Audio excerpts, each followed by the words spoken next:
जी 24 ठिकाणच्या निवडणुका रद्द केलेल्या आहेत, तिथून कोर्टामध्ये गेलेले लोक कोण आहेत त्याचा जर आपण तपास केला तर हा तुमचा दादांत खोटं कसं बोलता तुम्ही?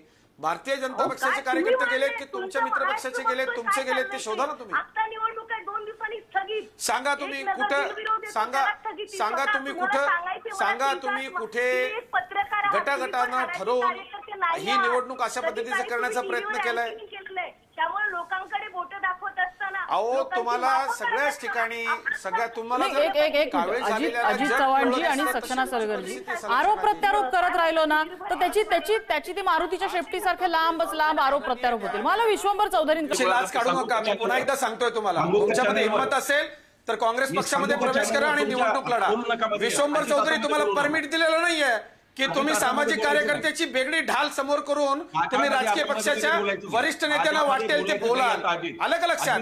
ज्यांना सन्मान मिळतो, जे सन्मान ठेवतात, आजपर्यंत तुमचा मी खूप सन्मान ठेवला. अजितजी त्यांना बोलू दे, तुम्ही बोलत असताना त्यांनी इंटरप्ट नाही केलं. अजितजी त्यांना बोलू दे. मला खूप कळतं. बिलकुल नाही. अजितजी त्यांना बोलू दे. तुम्ही बोलत असताना त्यांनी इंटरप्ट केलेलं नव्हतं. तुम्ही केलेली वैयक्तिक टीका त्यांनी ऐकून घेतलेली होती. त्यांचं म्हणणं ऐकून घ्या.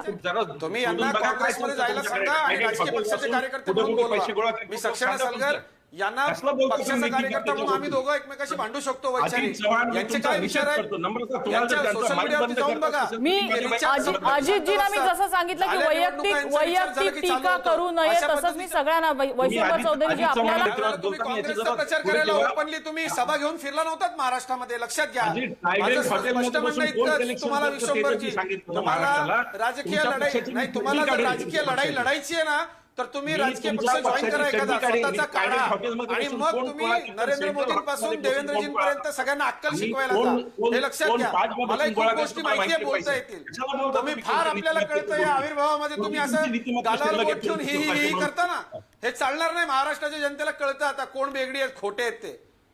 तुम्ही राजकीय व्यवस्थेला तुमच्या लोकांमुळे अशी परिस्थिती आज आलेली आहे. वैयक्तिक टीका जर तुम्ही करत राहिला, तुम्ही दोघांनाही माझी विनंती